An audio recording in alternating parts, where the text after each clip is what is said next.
আল্লাহ রব্বুল ইজ্জত ওয়াল জালাল বলেন, পবিত্র কোরআনের মধ্যে আমাদের শ্রেষ্ঠ হওয়ার, সেরা হওয়ার কথাটা তিনি জানিয়ে দিয়েছেন। আল্লাহ বলেন, কুনতুম খায়রা উম্মাতিন উখরিজাত লিন-নাস তা'মুরুনা বিল মা'রুফি ওয়া তানহাউনা আনিল মুনকার। আল্লাহ রব্বুল ইজ্জত ওয়াল জালাল বলেন, হে মানুষ সম্প্রদায়, হে মুসলমানরা, তোমরা শুনিয়া রাখো, তোমরাই হলা সবচেয়ে শ্রেষ্ঠ জাতি। বলেন সুবহানাল্লাহ। উখরিজাত লিন-নাস, তোমাদেরকে মানুষের কল্যাণের জন্য সৃষ্টি করা হয়েছে। তা'মুরুনা বিল মা'রুফি ওয়া তানহাউনা আনিল মুনকার, তোমরা মানুষদেরকে সৎ কাজের দিকে আহ্বান করবা, সৎ কাজের পথ দেখাইবা, সৎ কাজের রাস্তা তাদেরকে দেখাইবা, এবং অসৎ কাজ থেকে তোমরা মানুষদেরকে বিরত রাখবা। তাহলে আল্লাহ কি বলতেছেন? তোমরাই শ্রেষ্ঠ জাতি। সুবহানাল্লাহ। আল্লাহ কি বলেছেন? তোমরাই শ্রেষ্ঠ জাতি। তাহলে বোঝা গেল আমরা কি শ্রেষ্ঠ জাতি। এই ঘোষণা কে দিয়েছেন বলেন? কে দিয়েছেন বলেন? আল্লাহ দিয়েছেন আমাদেরকে। আমরাই শ্রেষ্ঠ জাতি। এজন্য খুশি না বেজার? তাহলে যারা এখানে আসতে পেরেছে এরাই শুধু খুশি হয়েছে মনে হয়, আর যারা বাহিরে রয়েছে এরা মনে হয় শ্রেষ্ঠ জাতি হিসাবে খুশি হয় নাই। এই জন্য যারা বাহিরে আছে তারাও শ্রেষ্ঠ, আমরাও শ্রেষ্ঠ। কিন্তু শ্রেষ্ঠ কেন হইলাম এটা জানার দরকার আছে কিনা বলেন? আর এই শ্রেষ্ঠত্ব টিকিয়ে রাখতে হবে কিভাবে এইটাও জানার দরকার আছে কিনা বলেন? জোরে বলেন, আছে কিনা? আল্লাহ রব্বুল ইজ্জত ওয়াল জালাল আমাদেরকে আরেক আয়াতের মধ্যে বলে দিয়েছেন, ওয়া কাযালিকা জাআলনাকুম উম্মাতান ওয়াসাতান লিতাকুনু শুহাদাআ আলান নাস ওয়া ইয়াকুনার রাসূলু শাহীদান আলাইকুম। আল্লাহ রব্বুল ইজ্জত ওয়াল জালাল আমাদেরকে মধ্যপন্থী উম্মত হিসাবে আমাদেরকে নির্বাচন করেছেন। ওয়া কাযালিকা জাআলনাকুম উম্মাতান ওয়াসাতা। আল্লাহ তাআলা আমরা যে শ্রেষ্ঠ, এই শ্রেষ্ঠ হওয়ার দ্বিতীয় কারণ, শ্রেষ্ঠ হওয়ার দ্বিতীয় দলিল, শ্রেষ্ঠ হওয়ার কি দ্বিতীয় দলিল, আল্লাহ তাআলা আমাদেরকে মধ্যপন্থী উম্মত হিসাবে নির্বাচন করেছেন। বলেন আলহামদুলিল্লাহ। লিতাকুনু শুহাদা আলান নাস। কেন আমাদেরকে মধ্যপন্থী উম্মত হিসাবে বানিয়েছেন? যাতে করে পূর্ববর্তী যত নবীরা এসেছিলেন এই নবীদের পক্ষে আর নবীদের কাফের উম্মতদের বিপক্ষে আমরা সাক্ষী হতে পারি, আর আমাদের সাক্ষীর সপক্ষে আমাদের নবীজি সাক্ষী দিবে। সুবহানাল্লাহ। আমাদেরকে আল্লাহ মধ্যবর্তী উম্মত হিসাবে আমাদেরকে বানিয়েছেন। মধ্যবর্তী উম্মত আমরা, আর আমাদেরকে আল্লাহ তাআলা পূর্ববর্তী যত নবীরা এসেছিলেন এই নবীদের পক্ষে কাল কিয়ামতের মাঠে আমাদেরকে সাক্ষী বানাবেন। কাদের পক্ষে সাক্ষী বানাবেন বলেন? নবীদের পক্ষে সাক্ষী বানাবেন। হাদিসের মধ্যে এসেছে, ইউদআ নূহুন ইয়াউমাল কিয়ামা, কিয়ামতের মাঠে নূহ আলাইহিস সালামকে ডাকা হবে। বলেন, হে নূহ, আইনা নূহ, আইনা নূহ, নূহ কোথায়? নূহ আলাইহিস সালাম বলবেন, লাব্বাইকা ওয়া সা'দাইকা ইয়া রাব্বি, ইয়া রব, এই তো আমি। قال الله, আল্লাহ তাআলা বলবেন, হাল বাল্লাগতা রিসালাতাকা, হে নূহ তুমি কি তোমার রিসালাতের দায়িত্ব ঠিক মতো পৌঁছে দিয়েছো কিনা? قال নাম, তিনি বলবেন, ইয়া আল্লাহ, আমি আমার দায়িত্ব সঠিকভাবে পৌঁছে দিয়েছি। ফায়ুকালু লিউম্মাতিহি, তখন নূহ আলাইহিস সালামের সকল উম্মতদেরকে ডেকে আনা হবে। হাজির করা হবে নূহ নবীর সামনে। তখন তাদেরকে বলা হবে হাল বাল্লাগা রিসালাতাহু, হে নূহ নবীর উম্মতরা তোমরা বলো তোমাদের নবী নূহ তোমাদের কাছে রিসালাতের দায়িত্ব ঠিক মতো পৌঁছে দিয়েছে কিনা। তখন ফাকালু, তারা বলবে মা আতানা মিন নাবিয়্যিন, তারা নাশুকরি করবে, মিথ্যা বলবে, অস্বীকার করে বলবে না না আমাদের কাছে কোনো নবী, নূহ নবী তো দূরের কথা, কোনো নবী আমাদের কাছে আসে নাই। বলেন নাউজুবিল্লাহ। হইল নি কাম। এখন 950 বছর দাওয়াত দিয়েছেন তিনি, যেটা আমরা জানি। আল্লাহু আকবার। এত কষ্ট করেছেন নবী নূহ, এত কষ্ট করেছেন 950 বছর, 1000 বছর দাওয়াত দেওয়ার পরে মুসলিমেও কিছু লোক ইসলাম গ্রহণ করেছে। কোন রেওয়ায়েতে আছে 40, কোন রেওয়ায়েতে আছে 100 জন। অল্প কিছু লোক ইসলাম গ্রহণ করেছে, এত কষ্ট করেছে তাদের জন্য। কিন্তু তারা আজকে কিয়ামতের মাঠে কি মিথ্যা কথাটা বলবো দেখছেন। কোন নূহ নবী তো দূরের কথা, কোন নবী আসে নাই। নূহ আলাইহিস সালাম ধরা খাইলেননি, আল্লাহর দরবারের সামনে ধরা খেয়ে গেলেন কিনি। আল্লাহ তাআলা নূহ আলাইহিস সালামকে জিজ্ঞাসা করবেন মাইয়া শাহাদুলাক, হে নূহ তোমার দাবির সপক্ষে কোনো সাক্ষী আছে কিনা? তুমি যে বলেছিলা তোমার দায়িত্ব তুমি সঠিকভাবে পালন করেছো, এই দাবির পক্ষে কোনো সাক্ষী তোমার আছে কিনা?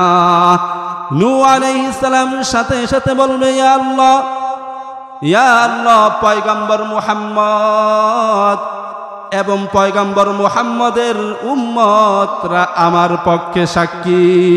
সুবহানাল্লাহ। তাহলে পয়গম্বর মুহাম্মদ আর মুহাম্মদ সাল্লাল্লাহু আলাইহি ওয়াসাল্লামের উম্মতরা আমার পক্ষে সাক্ষী দিবে। সুবহানাল্লাহ। তাহলে আমরা কাল কিয়ামতের মাঠে নবীদের এরকম শুধু নূহ নবী না, কুল্লু কওমিন কাযযাবাত নাবিয়াহু রিসালাতাহু, প্রত্যেক সম্প্রদায় যত নবী এসেছিল সকলেই প্রত্যেক তাদের নবীর দাওয়াতকে, রিসালাতকে অস্বীকার করবে। আর প্রত্যেক জায়গায় এই উম্মতে মুহাম্মাদি নবীদের পক্ষে সাক্ষী দিবে। সুবহানাল্লাহ। তাহলে সাক্ষী দেয় তার কি মর্যাদা না সম্মান আছে? যে সাক্ষী দেয় তার মর্যাদা আছে কিনা? সে মর্যাদাবান কিনা, সম্মানিত কিনা? তাহলে আমরা সম্মানিত, আমরাই শ্রেষ্ঠ। নবীদের পক্ষে আমরা কি দিব? সাক্ষী দিব। উম্মতে মুহাম্মাদিকে তখন আল্লাহ তাআলা হাজির করবেন, তাদেরকে জিজ্ঞাসা করবেন তোমরা এই নূহ নবীর রিসালাত সম্পর্কে কি জানো বলো। তখন উম্মতে মুহাম্মাদি বলবে আল্লাহ, আমাদেরকে তুমি সর্বশেষ জাতি হিসাবে বানিয়েছ, আর আমাদের কাছে তোমার নবী মুহাম্মদকে পাঠিয়েছিলা, আর এই নবী মুহাম্মদকে তুমি একটি কিতাব দিয়েছিলা। কিতাবের নাম কি বলেন? আল কোরআন।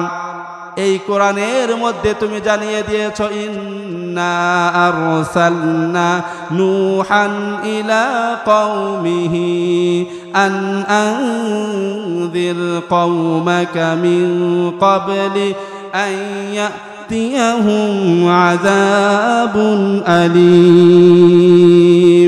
নবী নূহ তার সম্প্রদায়ের প্রতি তিনি বারবার গিয়া তোমার রিসালাতের দায়িত্ব পালন করেছে।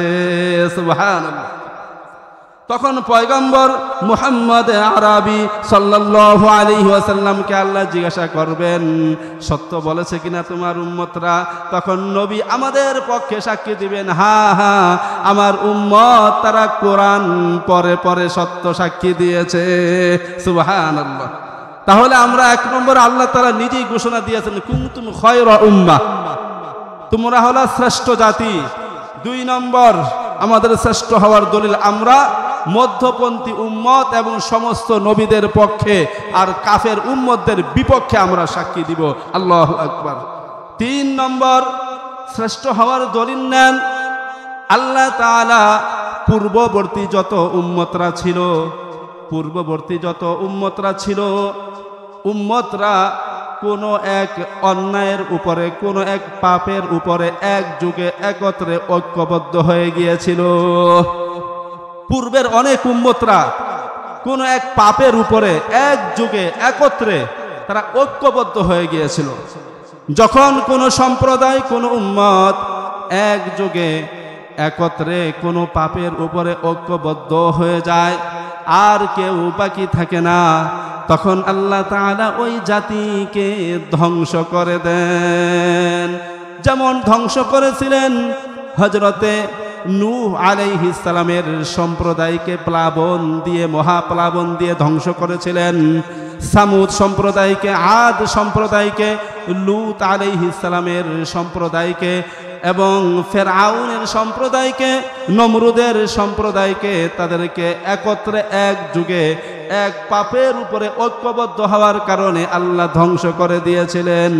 কিন্তু এই উম্মতে মুহাম্মাদি, এই উম্মতে মুহাম্মাদির আল্লাহর কাছে এত দাম, এত দাম, এত দাম। আল্লাহর রাসূল বলেন, লা ইয়াজমাউল্লাহু হাযিহিল উম্মাতা আলা যালালা।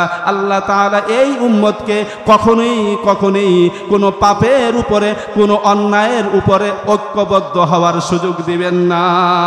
আল্লাহর রাসূল বলেন, লা তাজতামিউ উম্মতি আলা যালালা।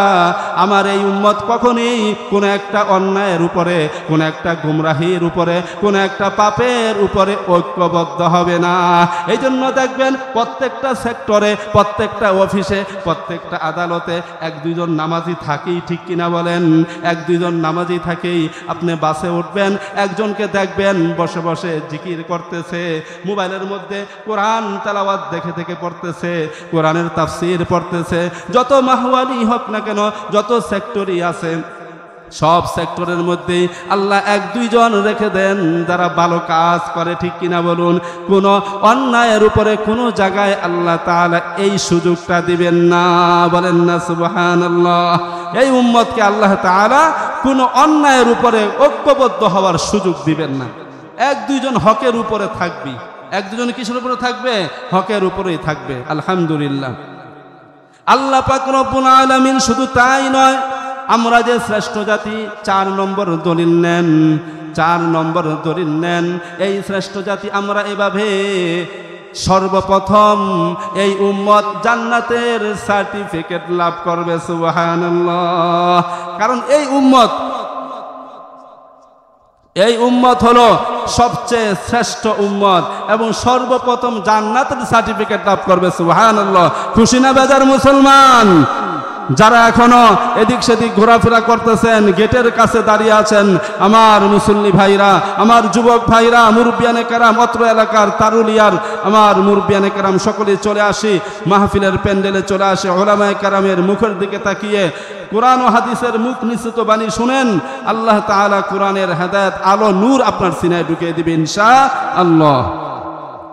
এই উম্মত সর্বপ্রথম জান্নাতের সার্টিফিকেট লাভ করবে। কারণ আল্লাহর রাসূল বলেছেন, সর্বপ্রথম জান্নাতের দরজা যিনি খুলবেন তিনি কে? বলেন, জোরে বলেন, তিনি কে? বলেন আমাদের নবী মুহাম্মদ। জোরে বলেন। সর্বপ্রথম যিনি জান্নাতের দরজা খুলবেন তিনি কে? মুহাম্মদ সাল্লাল্লাহু আলাইহি ওয়াসাল্লাম। তিনি সর্বপ্রথম জান্নাতের দরজা খুলে জান্নাতের মধ্যে ঢুকবেন। তিনি ঢোকার পরে সমস্ত নবীরা ঢুকবে, এরপরে এই উম্মতে মুহাম্মাদি ঢুকবে, উম্মতে মুহাম্মাদের পরে অন্যান্য উম্মতরা ঢুকবে। এই জন্য সর্বপ্রথম এই উম্মতে মুহাম্মাদি জান্নাতের সার্টিফিকেট লাভ করবে।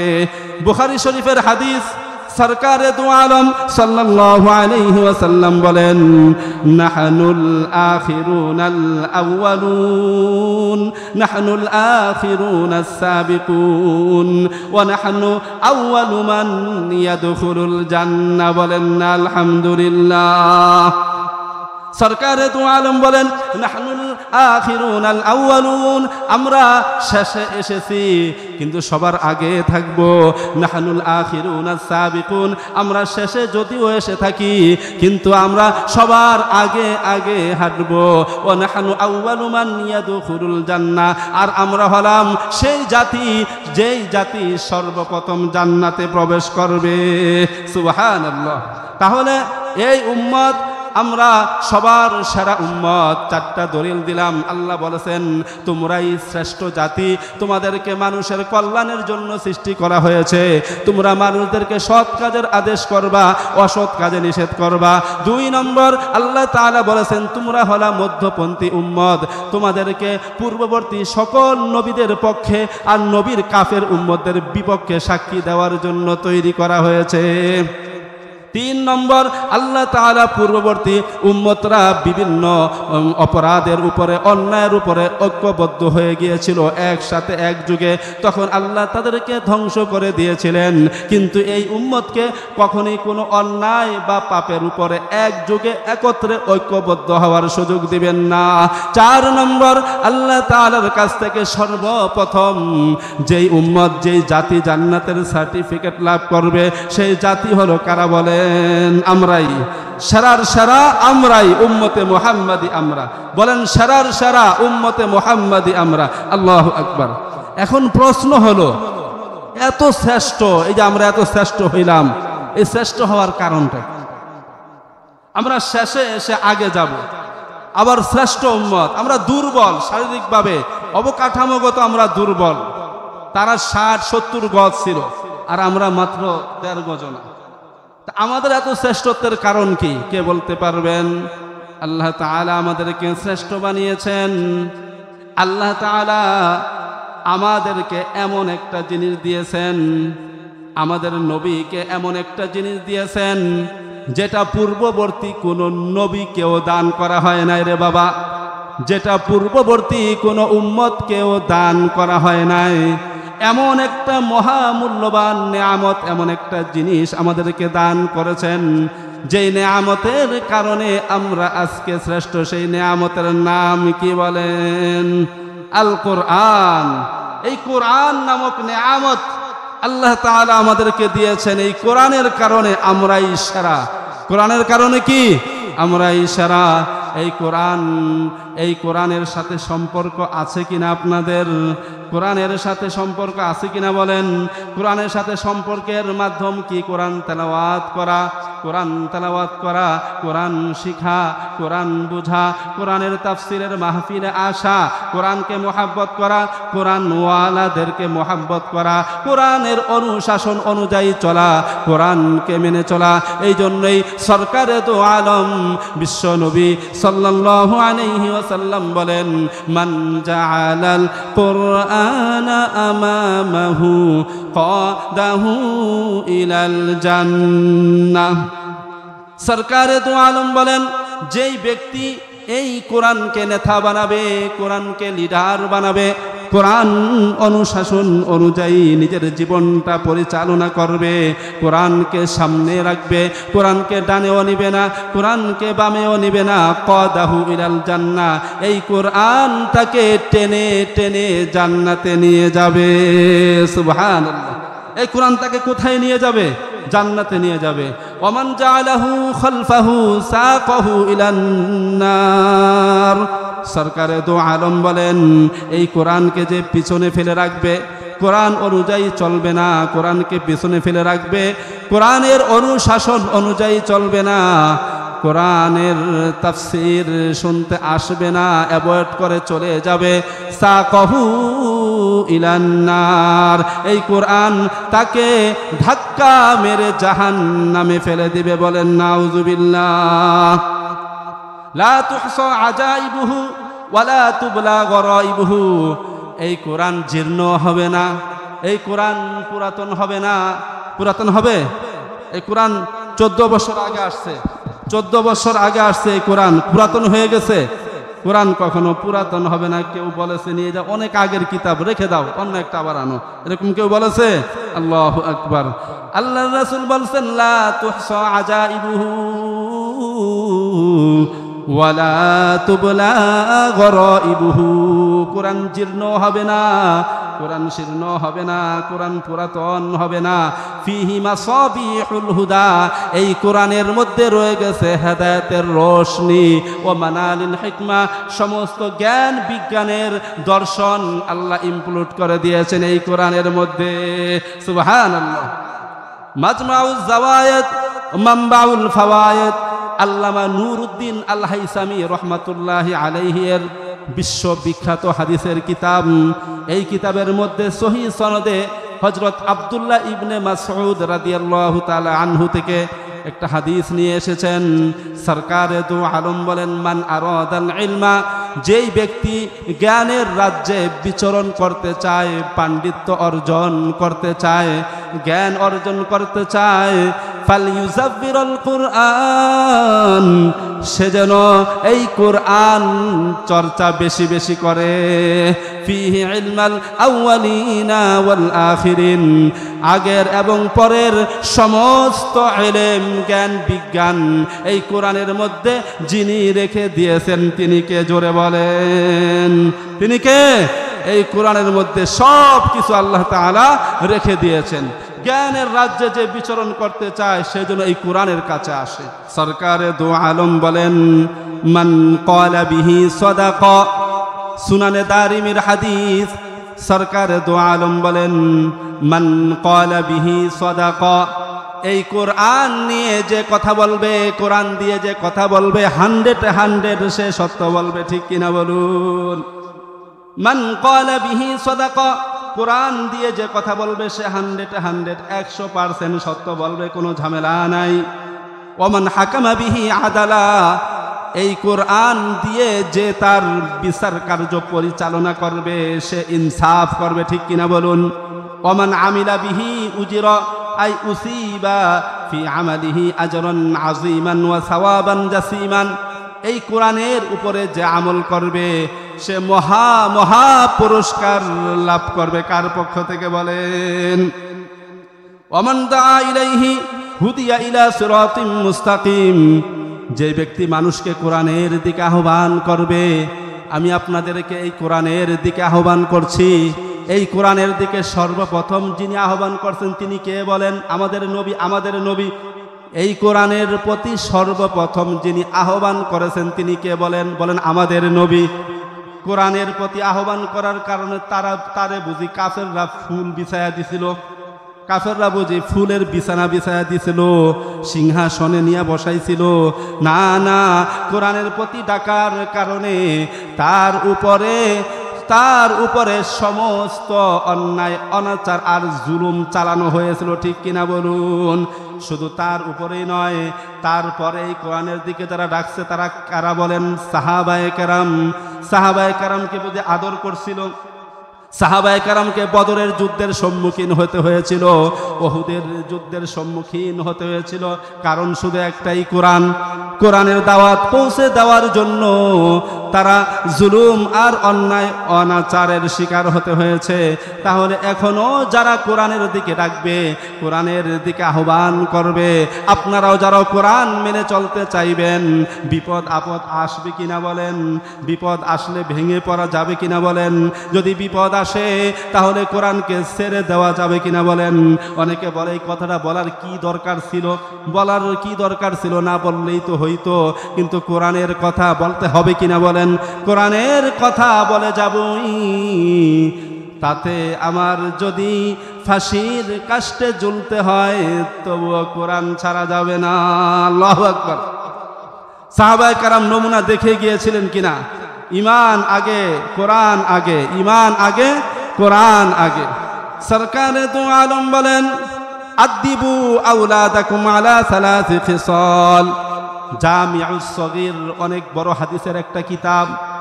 এই কিতাবের মধ্যে সাইয়্যিদুনা হযরত আলী কাররামাল্লাহু ওয়াজহাহু এর সূত্রে বর্ণিত হয়েছে।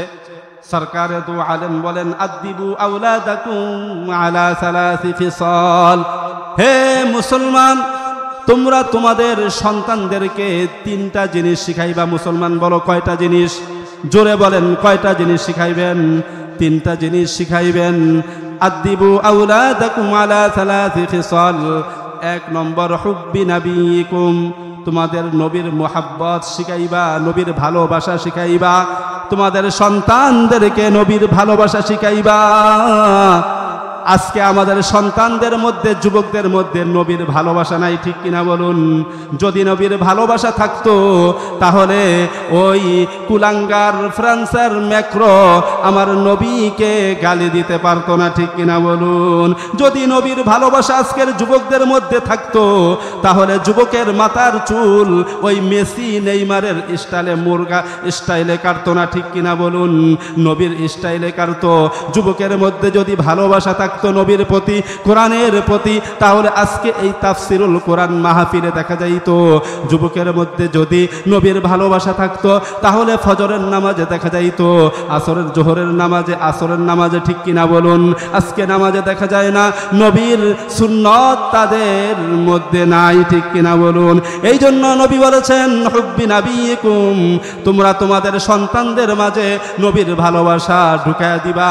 ও আমার মুসলিম তৌহিদি জনতা, আমরা আমাদের সন্তানদেরকে শিখাই ইনি তোমার দাদা, ইনি তোমার দাদা, ইনি তোমার দাদি, ইনি তোমার নানা, ইনি তোমার নানি, ঠিক কিনা বলুন? পরিচয় করে দেই আর তাদেরকে বলি, শোনো বাবা, তোমার দাদা যিনি আমার বাবা, তিনি আমার জন্য অনেক কষ্ট করেছেন। একটা ঘটনা বলি, শোনো। আমি যখন ছোট ছিলাম আমি তার কোলের মধ্যে উঠতাম, কান্দে উঠতাম, পেশাব করে দিতাম, কিন্তু তোমার দাদা আমাকে কখনোই কিছু বলতো না। এই কথা বলার উদ্দেশ্য কি বলেন? সন্তানের ভিতরে দাদার মোহাব্বত টুকানো, ঠিক কিনা বলুন? এই আল্লাহর রাসূল বলতেছেন তোমরা তোমাদের সন্তানদের প্রতি নবীর ভালোবাসা ঢুকায়া দিবা। এই নবী দ্বীনের জন্য কি কষ্ট করেছে, নবী দ্বীনের জন্য তায়েফের ময়দানে রক্ত দিয়েছেন, নবী দ্বীনের জন্য বদরের প্রান্তরে রক্ত দিয়েছেন, নবী দ্বীনের জন্য উহুদের প্রান্তরে নিজের দন্ত মুবারক শহীদ করেছেন, নবী দ্বীনের জন্য নিজের মাতৃভূমি মক্কা ত্যাগ করে ওই মদিনায় হিজরত করতে হয়েছেন। নবী এই দ্বীনের জন্য অনেক কষ্ট সহ্য করেছেন। বাবা, সেই দ্বীন ইসলাম আল্লাহ আমাদেরকে দান করেছেন। এই কথাগুলো বলে বলে নবীর মোহাব্বত তোমার সন্তানদের মাঝে ঢুকিয়ে দিবা। সুবহানাল্লাহ। রাসূল সাল্লাল্লাহু আলাইহি ওয়াসাল্লাম বলেছেন নবীর ভালোবাসা তোমাদের সন্তানদের মাঝে ঢুকিয়ে দিবা।